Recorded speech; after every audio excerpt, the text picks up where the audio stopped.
everybody. My name is Natalie Yeadon. I'm the CEO and co-founder with Impetus Digital.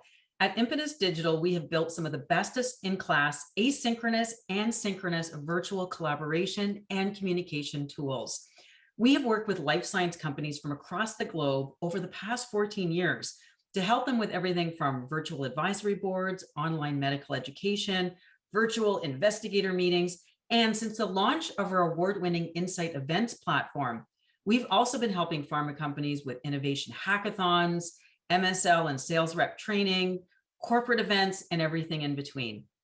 But more importantly, at Impetus, we really believe that everything starts with a conversation. And from some of these big, hairy, audacious conversations with some of the leading edge thinkers, digital provocateurs, and healthcare thought leaders, we could all work together to collectively and positively disrupt healthcare. So I'm super excited about having some of these healthcare thought leaders with me at the table today. So I'd like to first of all introduce you to Dvorah Richler.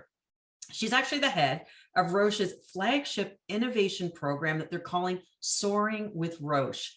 This is actually a community-driven open innovation program that reimagines the future of health and healthcare, specifically in Canada, and also helping to redefine what healthcare actually means, as well as to help accelerate disruptive innovation to build the future that we all deserve.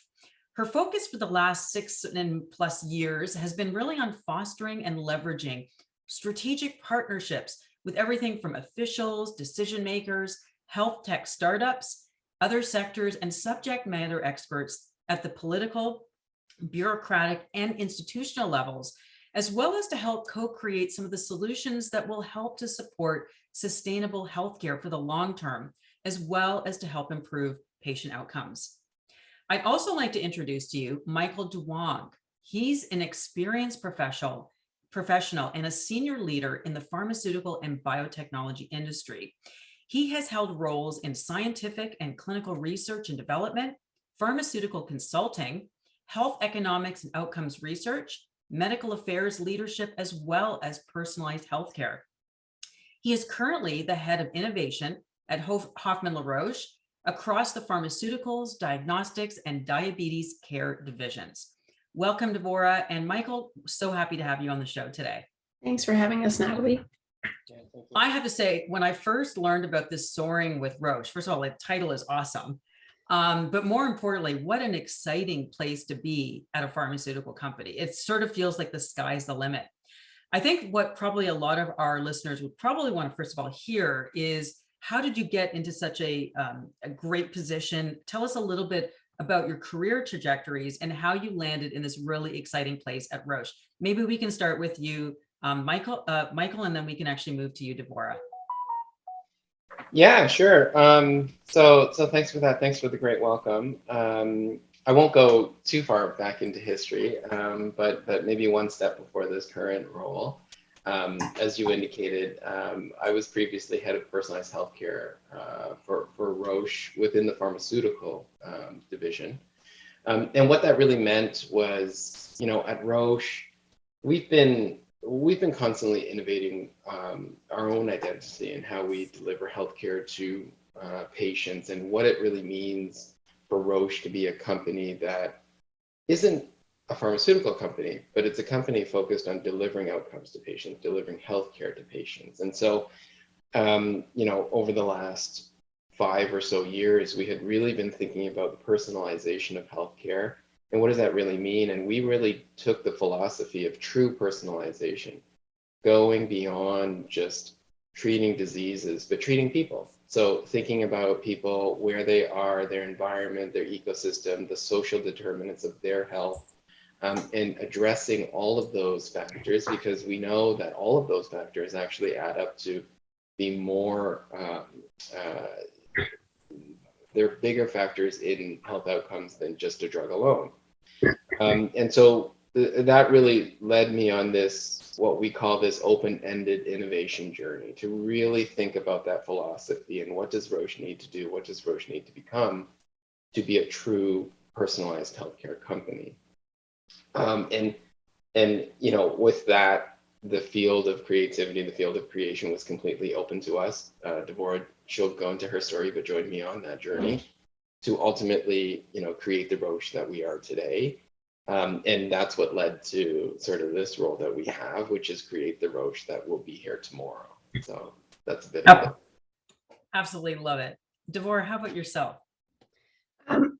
So I've been in the industry for probably too long. Mike and I have been working together for at least seven years, I would say. And we did work together in the personalized healthcare space. I left the nest briefly to go do a global rotation. And what I really missed about being at global was being closer to the people who we are actually providing healthcare for. So I couldn't wait to come back to Canada and dig my fingers into something else. And when Mike came up with this idea and this opportunity, I thought, I can't say no, because this is something really exciting where we can bring all of the great things that we're trying to do at Roche into the public domain, really for open conversations and to innovate even more on what we're already doing, but with the help of other people. And I just thought it's something, when you mentioned disruption, Natalie, in your introduction, open innovation is not something that pharma typically does. So this is quite disruptive for our industry and very, very different. And we're learning a lot along the way, and we're learning every day. So that's what brought me back. That's why I'm here. And of course, helping to make our healthcare system better is important for all of us, because we're all going to be patients one day, and we can do a lot now before we become patients to prevent that or push that off. And so I'm very passionate about that. Absolutely. When we think about the traditional pharmaceutical company, it oftentimes felt very insular. They were gigantic companies. They were global, lots of affiliates across the globe, but the research and development, the innovation felt very insulated. It felt, and it felt very chemically oriented, that there was a drug, that there was a chemical, there was a biologic or a small molecule that was being developed and then manufactured and marketed. Tell us a little bit about the rationale, or what has changed in the global health ecosystem to inspire Roche to go down a road that really does not feel very traditional as a pharmaceutical company. Maybe we can start with you, Michael, and we can get your perspective as well, Dvorah. Yeah, I think we've always been sort of a company that valued the outside perspective and external innovation. When you look at 50% of actually our pipeline, 50% of our assets, they're driven from external innovations coming from academic researchers and so on and so forth. But I think that inflection point that's really changed and shifted our identity away from our colleagues in the industry was really this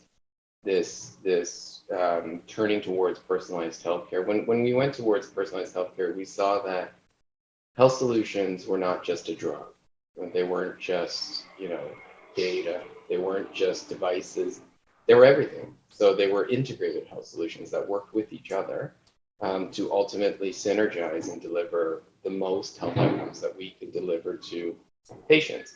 And that what that meant was we needed to bring in external partners more holistically to co-create integrated health solutions with them. Now, we're not going to be the experts in every single discipline that's required to maximize outcomes for patients. And that's where we started looking at external innovation more holistically as a business practice and leading towards an entirely open innovation, which Dvorah is trying to build for Roche as a business practice today.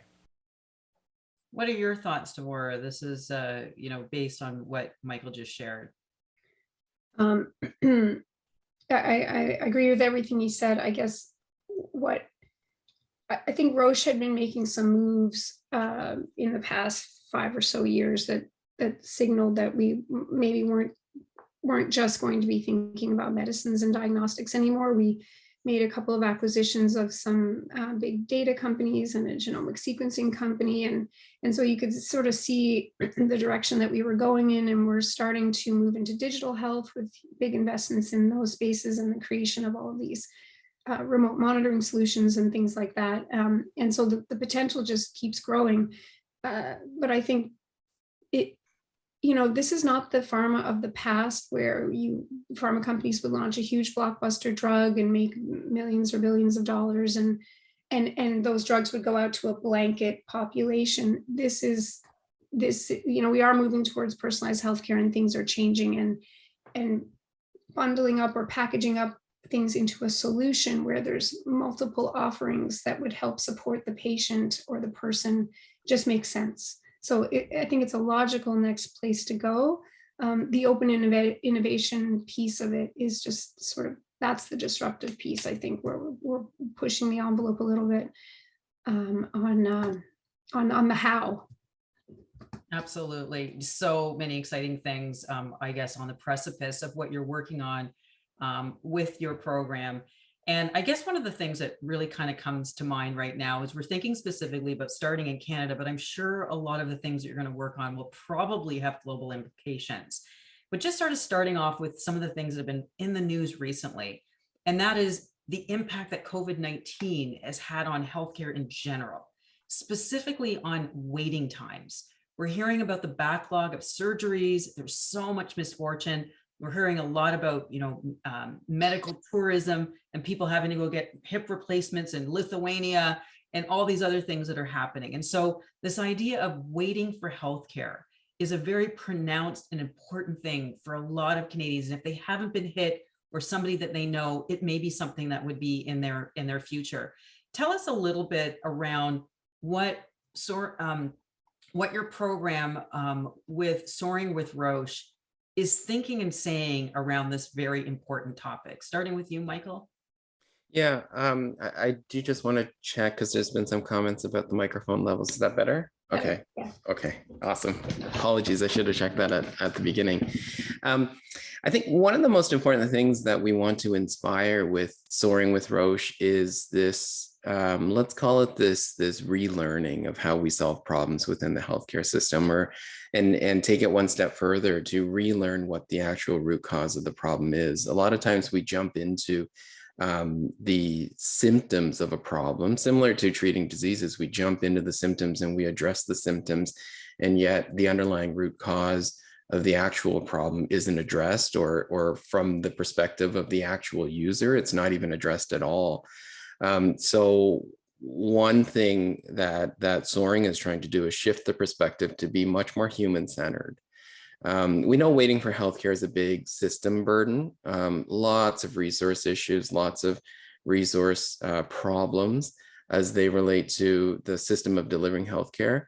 But what is waiting for healthcare? Like, why is it detrimental for patients? And what, can we do to, one, shorten wait times would be the ultimate solution. But if that's not possible, how do we make waiting not detrimental? How do we make it productive? Is there things that we can do? Can we deliver solutions? Can we deliver alternatives, opportunities for the waiting period to contribute positively to health outcomes? And this speaks a little bit to the open field of innovative ideas that we want to nurture in Soaring with Roche. Is, yeah, if people have a solution and they want to come and they want to nurture that idea that will shorten wait times, we're all for that. But if they also want to say, we can't shorten wait times, but we can actually make waiting a positive benefit, maybe add education programs, maybe add other things, then we'd be all for that as well.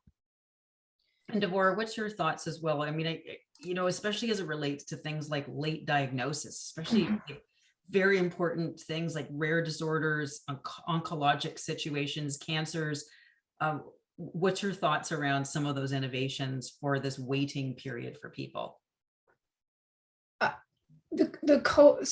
think there's a bunch of issues. One of them is all of the delays as a result of COVID. And people in my family have suffered and had delayed diagnoses because of COVID. So I see that as a huge issue. I personally just waited 6 months for an MRI to find out that I had a herniated disc, which I knew about 6 months ago, but I had to wait for that confirmation, One of the questions we're asking ourselves is, what would you rather be doing than waiting? And we're hoping that helps get us a little bit closer to that human-centeredness of this and what we could actually do to make things better. The backlog is something that needs to be solved by a bunch of people together. And that's, again, really well aligned with the Soaring with Roche vision, which is to bring people together to solve these problems together. And we think part of the reason why we have these massive wait times is that people have been trying to solve these problems in silos, and by bringing people together, bringing ideas together, elevating ideas that are already out there, we think we can make some, some big improvements in the way we're working and thinking and doing. I want to try and make this tangible for our audience. So one example of a simple app that we've tossed around an idea about is Ubering health. So what if, you could actually have an app in your hand that would tell you could tell your doctor's office that I'm coming by foot or by subway or by bus or by car, and they could tell you when to leave your house based on what's the backlog in their waiting room, or what's the surgical situation in the hospital or whatever. So you're technically not, you're still waiting for that appointment, but you're not waiting in a waiting room full of other sick people waiting, sitting around getting more and more angry and irritated and anxious. So that's one thing. Another idea is, to use virtual reality to help people visualize their appointment before they get there. So 2 or 3 days before you go for that first hospital visit or something that you might be super anxious about, you can actually put this headset on and see what your journey is going to be and understand where to go. And so it's, again, we haven't eliminated a waiting time per se, but we've made it more productive and eliminated some of the detrimental aspects of that waiting for those people. I think we have to go one step further resource-wise to figure out how we can actually really, solve for these backlog issues. But that's going to take some time. And obviously, when you spoke before about Canadian issues that are also global, this is one of them. This is an issue that is also global and has gotten a lot worse because of COVID. So what can we learn from other countries and other jurisdictions? And hopefully the conversations through Soaring will help us learn what's going on elsewhere. Beautiful initiative. When you talk about global, another global issue is the aging society. I mean, we're hearing about, the aging that's going on in China, Japan, North America. There's very few countries that have this bolus of younger people coming through the system. And as a result, there's a big impact on healthcare in general. And more specifically, this whole idea of how we're handling the aged and again, that impact that it's going to have directly on healthcare resources. I think we also have to ask ourselves the question of the impact that COVID-19 has had. And now there's been a lot of focus and lens on what is happening with people in their senior years. So I'm curious, Michael, from your perspective, is this another big chunky issue that Canadians and potentially like globally that there needs to be some innovation around? Yeah, no, for sure. I think the first thing I would say is that, like, if you go onto our website and you look at the 5 big challenge areas that that actually the community identified with us. So we didn't go into this saying we know what the big challenge areas are. We asked our community, which were Canadians and were also international experts and non-experts within the healthcare system. We all work together to identify these challenges, so they will resonate for Canadians and they will also resonate for the global international community. I think aging, for sure, as you said, it's a big chunky challenge for everybody. There is going to be a huge bolus of the aged population that's going to go into it. The interesting thing is we're working through it right now, digging into some of the potential opportunities where we can innovate around some of these challenges. And we're working with some great people who are helping us identify that, a lot of what we think about of aging is, I forget how they put it, but basically it's preconceived notions of aging. And if we reframe the aged population and we relook at, what we can do, what we can work, how we can leverage experience, wisdom, and those assets that these populations bring, we can certainly find solutions within this population. And it's not like the young people solving for the older people. It's not like somebody else solving for them, but it is bringing them into the solution, bringing us into the solution. And it really sort of speaks to this community-led approach that we have in Soaring with Roche. Same thing we do with everything we do for patients is with patients at Roche. So I think it's the same here. We don't have any solutions yet, obviously. As soon as we launch Soaring with Roche and we bring those solutions in, those solutions will be made transparent. Everyone can see the work that we as a community are all working together, but we've been doing quite a bit of work on reframing the problem. I love that you said that, Michael, because what you said is so important. And there's probably a scientific piece to this, of not only the reframing it philosophically, but potentially reframing it scientifically. There's people like David Sinclair and Aubrey de Grey who actually think that aging is almost like it's like a disease, and that could potentially be circumvented or prevented. Everything from telomere shortening to all sorts of things when you're actually talking about genetic glucose, like there's all sorts of scientific reasons of why somebody may start to age, and that becomes a precluding to all kinds of other diseases.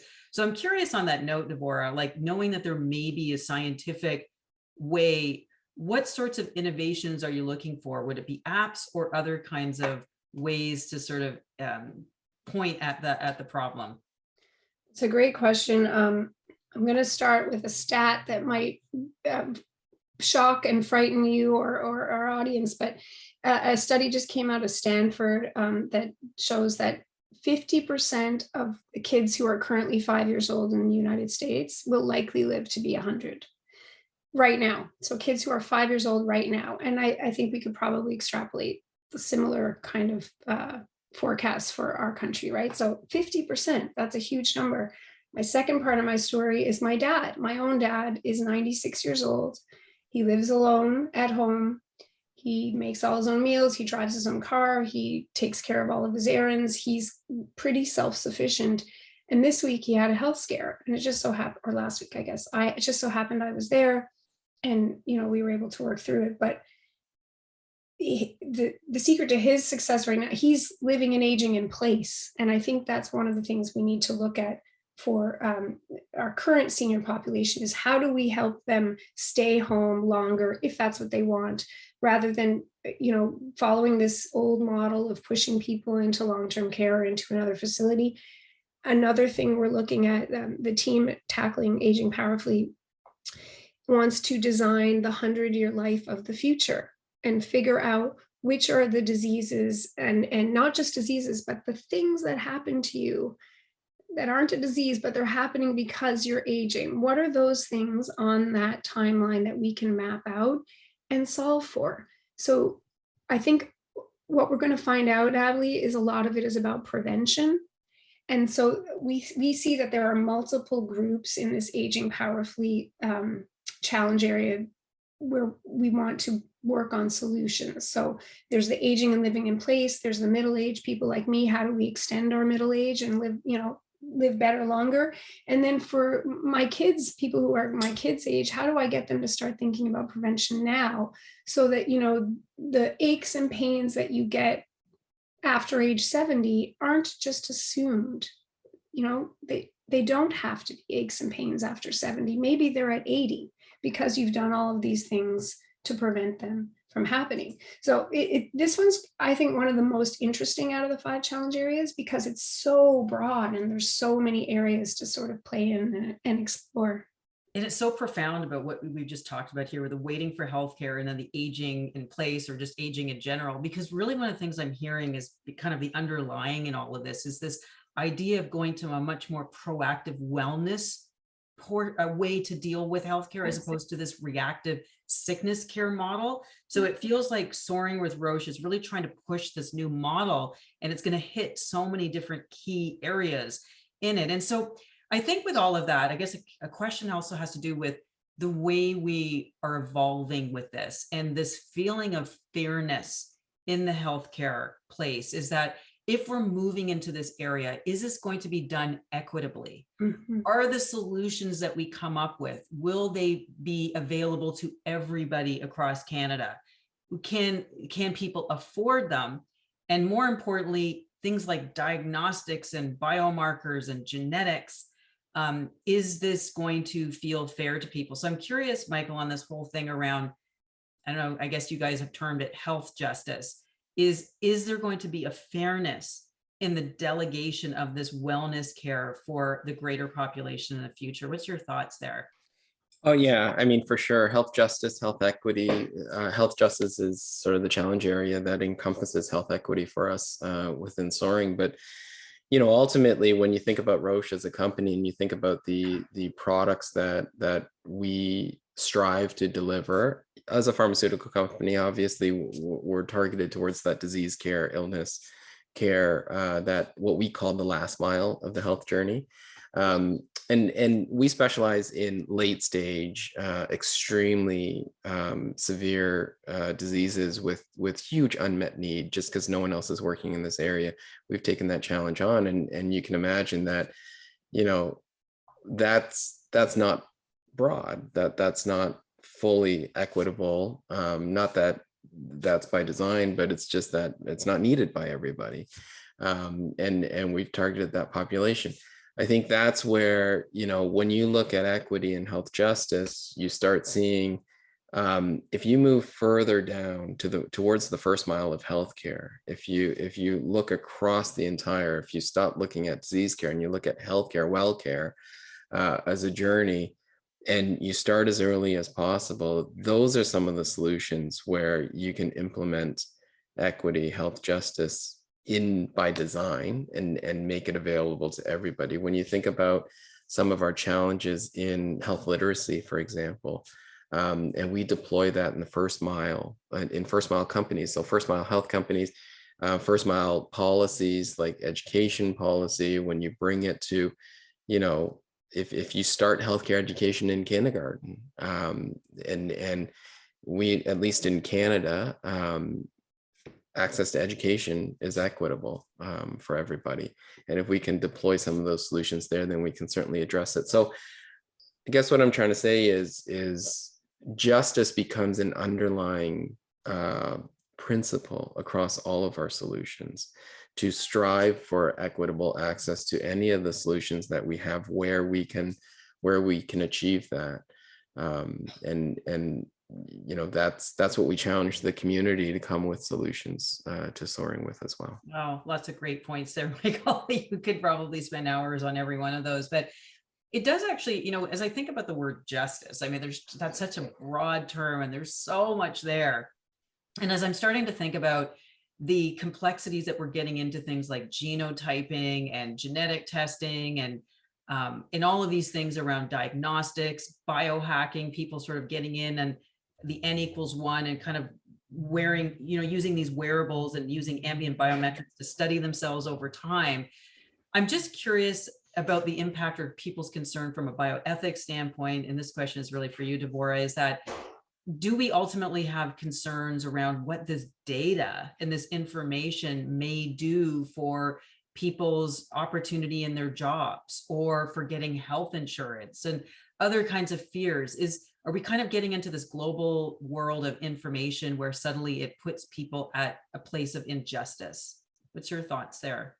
So it's a great question. The first thing I would say is we do have legislation in place that Prime Minister Trudeau actually put in place that does protect people from that private insurance situation that you mentioned, where they could be rejected for insurance because of a pre-existing condition or something that they've done with their, they've done their genetic sequencing, 23andMe, for example, and they're afraid that their company might find out that they might be predisposed to something. So there is legislation in place. That is not an issue in Canada. The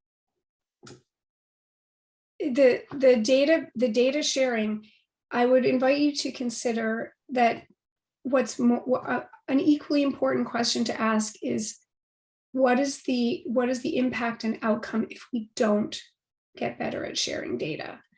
We saw, with COVID's another great example of where we just didn't know how COVID itself would show up in different races, for example. It did end up being different in different races, and maybe vaccines would have reacted differently in different kinds of people. And we don't know enough about that. We don't know enough because we aren't doing a good enough job sharing data. This is something that I often say. Our privacy laws in Canada were written before the iPhone was invented. I'm just going to let that sit for a second with you. Before the iPhone was invented, we should be updating our privacy laws because there is technology and other things that exist today that help us keep our data safe and secure while we're able to leverage the insights from the data. And that's really what's important. The data itself, the data is the data. It's what you do with the data. It's what you learn from the data, and it's what you pull out of the data and act on. And that's what so data sharing is one of our challenge areas within Soaring with Roche. I'm sure you can see how closely tied it is to both equity and literacy. Frankly, it's tied to all of them. It's an enabler of all of them, and it's an enabler of better health, and it's an enabler of a better and more sustainable healthcare system.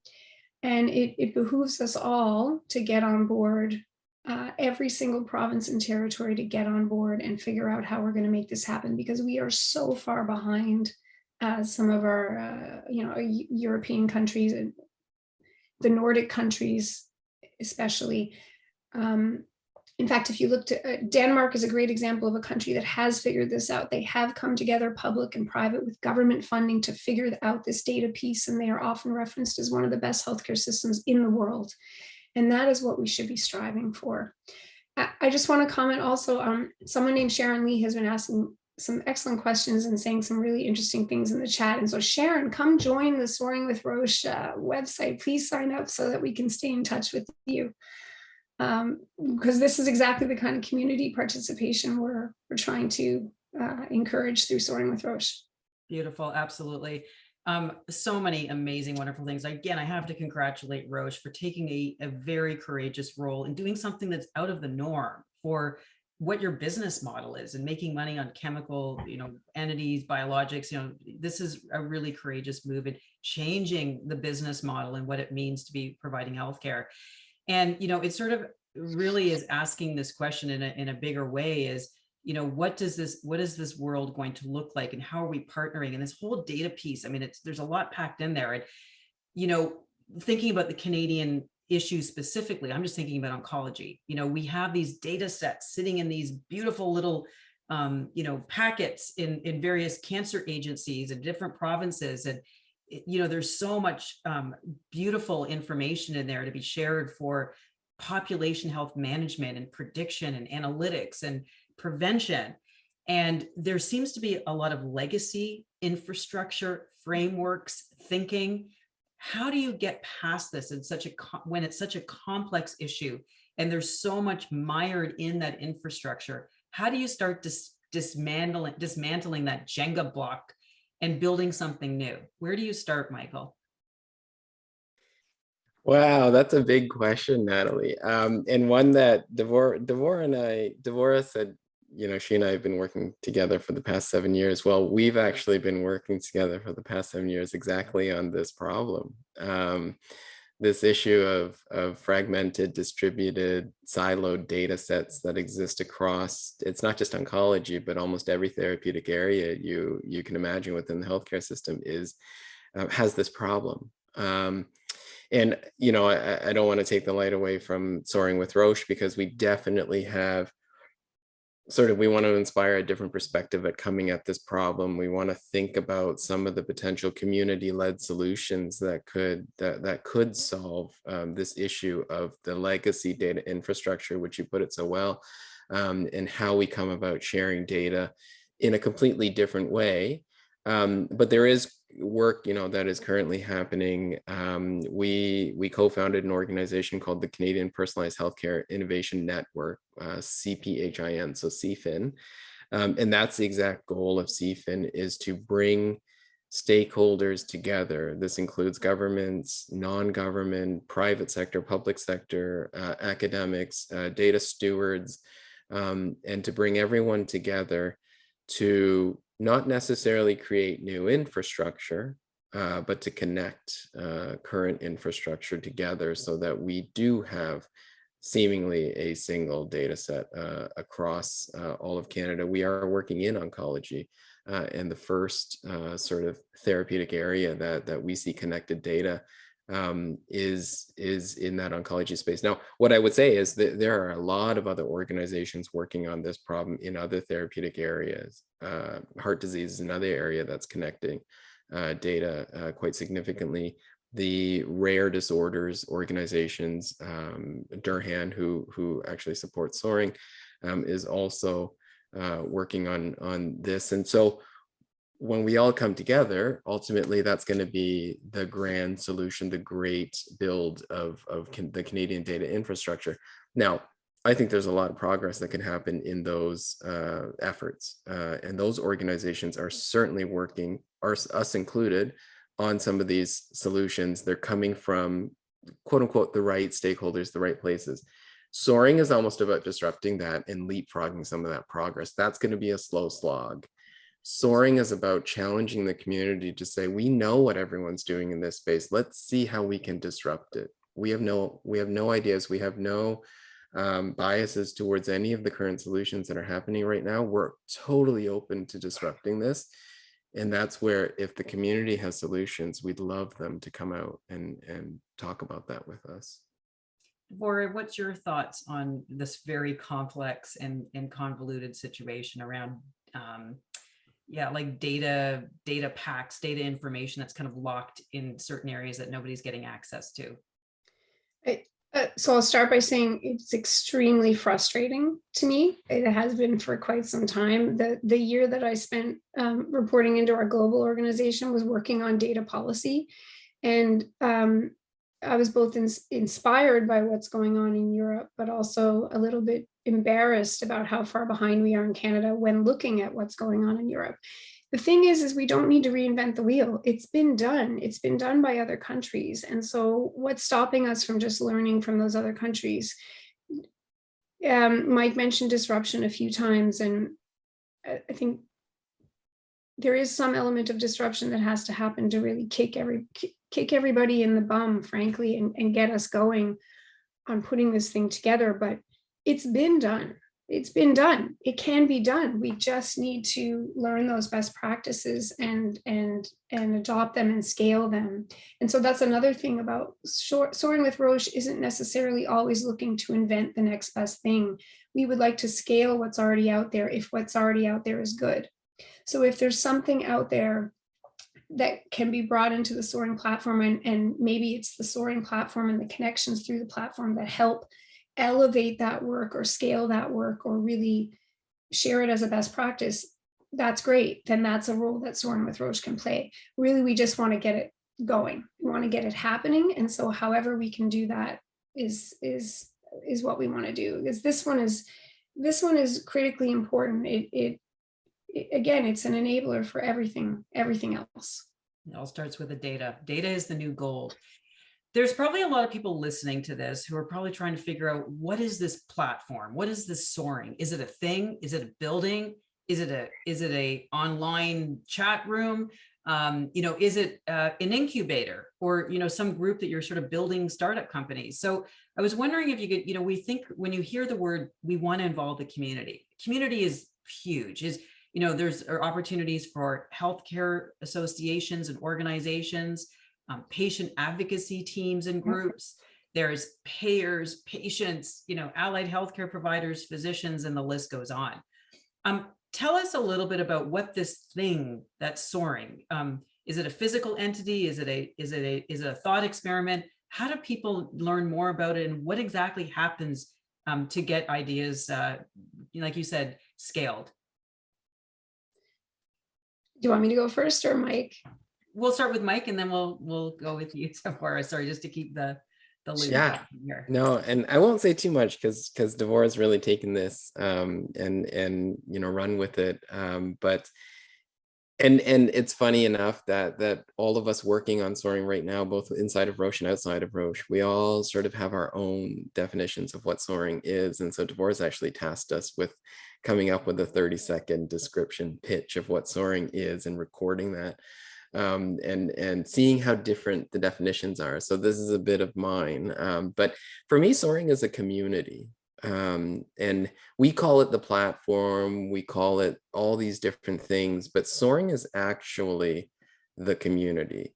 There is going to be a digital online platform that will support the community. It will be where people can come, they can converse, they can collaborate, they can network with each other, they can put their minds together to solve some of these challenges and come up with the ideas. Yes, and on that platform, we will offer, training programs, webinars, and these sorts of things that inspire people to come at things with a different perspective, teach human centricity, teach design thinking with our partners, and offer that. But at the end of the day, it's all in service to the community, because the solutions are going to come from an engaged and active community that has the freedom to create and come up with solutions. And that's all we want with Soaring, is really, let's activate the community to come together. It's not, Roche is only a member of the community, and we've committed to building this thing that will support the community, but that community has to come together to build what Soaring is. Soaring is nothing if the community doesn't join us.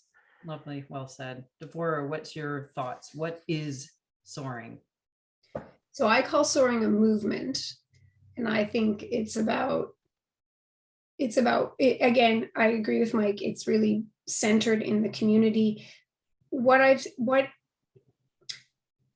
many organizations do to this day, or have done in the past, is come up with what they think is a really cool idea, make a team, go build whatever that solution is, and then tie a bow on it and offer it up to people. And those people generally say, I didn't ask for it, I didn't want it, you're solving the wrong problem, get lost. And so I think the whole goal of bringing the community in, not just for the ideation part, not to tell us what the problems are and then maybe give us their lived experience and an idea for how to solve it, but it's about validating all of the things that we hear and ongoing validation. And that's what the Soaring community through this movement will allow us to do. Is this really the right place to start? Are we going to have a bigger impact if we start here or start there? Help us prioritize. And so there is this really strong role for members of the community to come in and tell us what you think, tell us what you want, tell us what you know. So it's centered around people, not patients. That's another important thing for me, is this is not about patients. It is, but it's also about people. It's really about everybody, because there is going to be a well care, slant to a lot of this stuff. And well care is about staying well and not becoming a patient, hopefully, or pushing that off. The platform itself, like, just to eliminate any confusion, there will be an online forum where people can engage. And for us, we want it to be the one-stop shopping for healthcare innovation. If you have an idea, you bring it to Soaring. If you have lived experience, bring it to Soaring. Maybe somebody can help you solve for that. We want it to be, this place where people come together. I hesitate to say social media for health, but really, a community of practice, if you will. So hopefully close to the end of May, beginning of June, we will launch that engagement piece of the puzzle. And that's when the really good conversations are going to start happening. Right now, we're having them on the sides, but we really want to make that forum ready to go for people to flock to, hopefully. Yeah, I am so excited about it. I think it's a brilliant initiative from a pharmaceutical company, and I do think it's very courageous. And again, just to think about the possibilities, especially around the interoperability issue that presides over everything. So besides the disjointed information, it's how that information can't bridge, because we don't have, a good feeling for interoperability, and even some of the newer technologies like blockchain. So I'm very excited about it. So this is fantastic. So we could probably talk for hours about every one of these core areas. I'm personally very excited to see when you launch Soaring online, start these discussions. Maybe we'll have you come back and start sharing some of the success stories of what Roche is doing with the community. So I think we're probably just going to end it there. I am actually encouraging anybody who is interested in this, please follow Dvorah, Michael, and the team, and check out, I think it was posted here, but it also is in the show notes below, contact information for both of them, and also the website for you to check out And as soon as it actually is launched, you can start participating in this forum. If you like this conversation, we also encourage you to check out impetusdigital.com. This is precisely the kind of thing that we do as people are building programs, innovations, having these courageous discussions about things that matter. We work with all kinds of different stakeholders, asynchronously and synchronously, to build and to come up with new programs and ideas in small cohorts and groups of people. And that we'd encourage you to check out Impetus. Perhaps for any of these things that come up in the discussions, you can actually start to work on something as a solid plan. So thank you to all of you for your time. We encourage you to like and subscribe to this channel. Also leave us some feedback on iTunes. We really appreciate it. Thank you again. And Dvorah and Michael, so much luck to you. This is a fantastic program and really appreciate you coming on the show today.